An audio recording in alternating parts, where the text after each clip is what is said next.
So today's video is about a ancient Greek play called Alcestis. This is by the playwright Euripides and is a tragedy, although I don't think it really actually has a sad ending.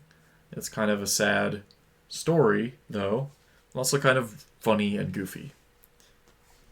The basic story here is that Apollo and Zeus were killing each other's mortal sons, and eventually Apollo gets in trouble, and Zeus sentences him to go work in the employ of a mortal man, and he has to go tend cattle for this dude, the king of Pherae, named Admetus. And Admetus is a cool dude. He is really nice. His servants are treated well. They're loyal. Apollo likes him a lot.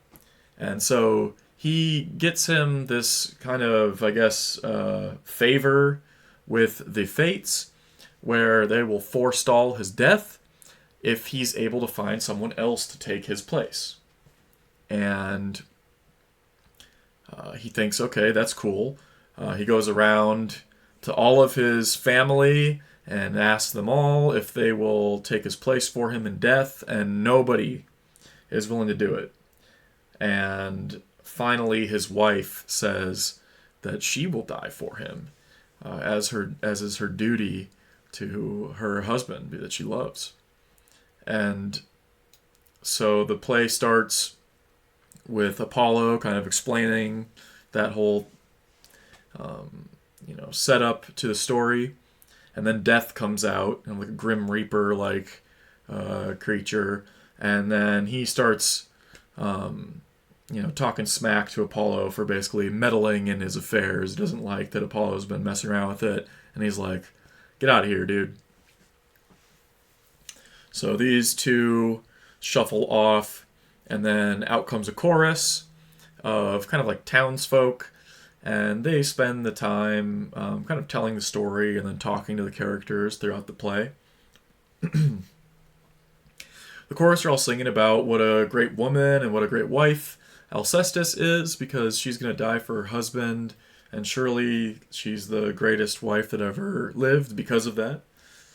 And then out comes Alcestis herself and her husband Admetus, and they both spend a lot of time kind of, embracing each other and crying about her coming death. Admetus keeps saying things like how he wishes that he could die instead of her, and it just brings up like an interesting question in my mind as the reader, like, why are you doing this in the first place then? Like, you literally could die instead of her. So it doesn't seem sincere in that way. But as far as the play is concerned, I don't think that it ever really recognizes his hypocrisy.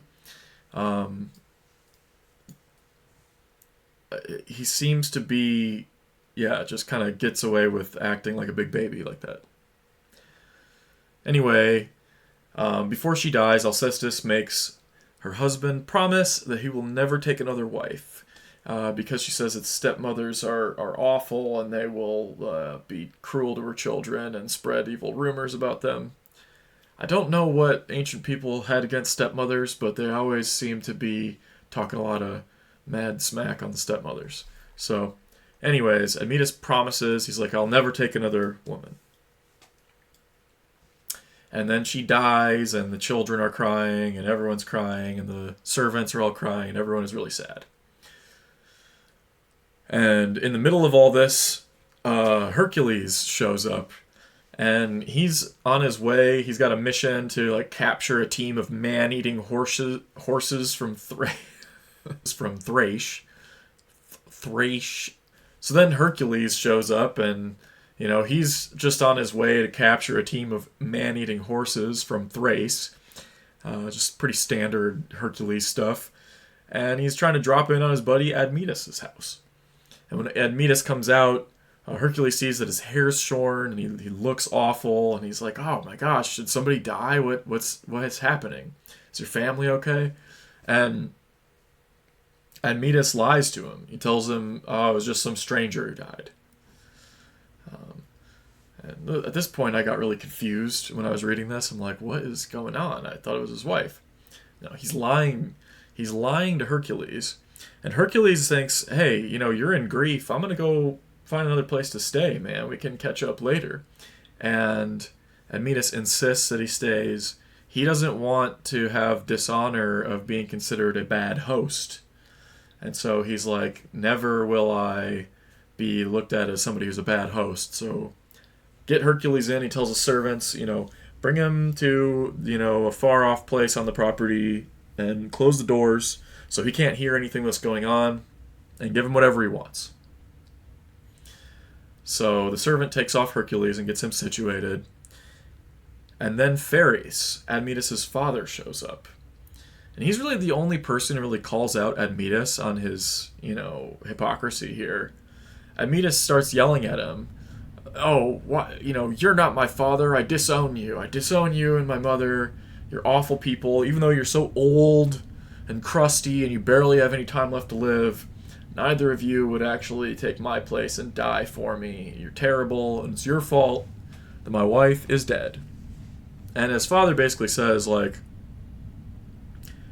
you don't have to die for me, and I'm not going to die for you, and I still like living, and by the way, you're the one who is not facing your own death, and you let your wife die for you.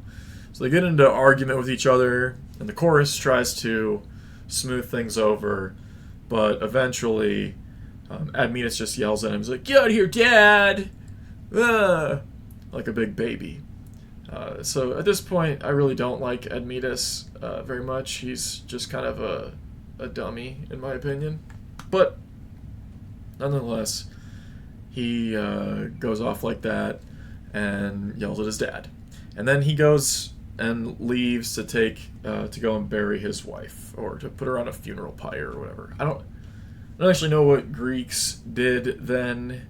Like Athenians, did they burn people on a pyre, or did they bury them? I don't actually know. But anyways, he leaves, and a cutscene over back to Hercules, who meanwhile is just like eating tons of food, and he's getting drunk and singing and generally having a good time. And the servants are just like, this guy is awful. Like, the lady of the house literally just died, and he's here completely not a care in the world, just being a terrible person. And Hercules notices that they're looking at him funny, and he's like, what's going on here? Like, I get the feeling that Admetus lied to me. Like, what is really happening? Finally, the servant tells him what really happened, and he's like, oh man, this is terrible. He takes off his wreath, he throws it on the ground, and he throws his cup of wine. He's like, this sucks. And he asks the servant, where is her tomb? Because he's got a plan. And he's like, Death is going to be down there drinking the blood of the sacrificial animals, and I can jump him and, like, beat him up. So he runs off to go see what he can do about that. And in the meantime, Admetus returns home from the funeral, and he's just torn up. He's crying about it, he's freaking out, he spends a long time just kind of, I don't know, throwing a fit in his grief. And then Hercules shows up with this lady, and he tells Admetus, hey man, I gotta go capture these man-eating horses, but in the meantime, I won this lady in a contest, like a wrestling match. I'm gonna need you to kind of watch her while I go and fight people. And Admetus is thinking, he's remembering his promise to his wife. And he's like, no, I'm not taking this woman in. She's like a young woman. I'm not going to take her into my house. It's not a good place for her to be. There's nowhere for her to stay. Hercules absolutely insists. And then Admetus is like, fine, have the servants take her in. Hercules says, no, you have to take her in. Take her by the hand. And he's playing a little trick of his own since Admetus was, fooled him earlier that day. And as he forces Admetus to take her hand, he's like, why are you doing this to me? I will do it for you, my friend, but this is a terrible thing you're doing. And he takes the woman's hand, and Hercules lifts off her veil, and he sees it as his wife. He's like, what is going on? And then Hercules explains, yeah, I hid behind her tombstone, and then I jumped out at death, and I clutched him in a, super awesome wrestling hold until he finally gave the quits. But she won't be able to talk for 3 days for some kind of, rules with the gods of the underworld. But after that, you're all good. And then Admetus is super happy, and he invites Hercules to stay and feast with them. And Hercules is like, nah, I gotta go, with these man-eating horses thing, but we'll catch up another time. And that's the end. So, happy ending. It's a happy ending. I think that's a happy ending. The thing that I thought was really weird about it was how just little accountability was held for Admetus. Like, it's really his fault that all that's happening. He didn't have to let his wife die for him, but he did. And then he spends the whole time lamenting it. It's like, why didn't you just prevent it in the first place? And the only person that actually tells him the truth is his father, the old guy. And he blames his father, but his father kind of just set him straight. And so Pheres he's kind of the best character. I mean, Admetus, or Alcestis is a good character too. I mean, it's cool that she wanted to die for her husband and everything, but she also left her kids behind, and I don't know. I don't really know what she was thinking with that. Maybe it was out of love. But Admetus himself is just kind of a jerk.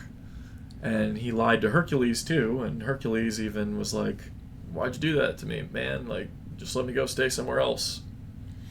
But it all worked out in the end for Admetus. So Admetus was generally an awful person, and then everything worked out, actually. And he got to cheat death and sacrifice his wife, but got her back. So, for what it's worth, I guess it pays to be a selfish jerk. That's the lesson of the story. Anyways, I don't know. That was an interesting one. I've got a few other plays in this book. I've got the Penguin, Euripides, Medea, and other plays. So I think Medea is up next. I'll do a video on that one when it comes up, and more ancient Greek literature to come.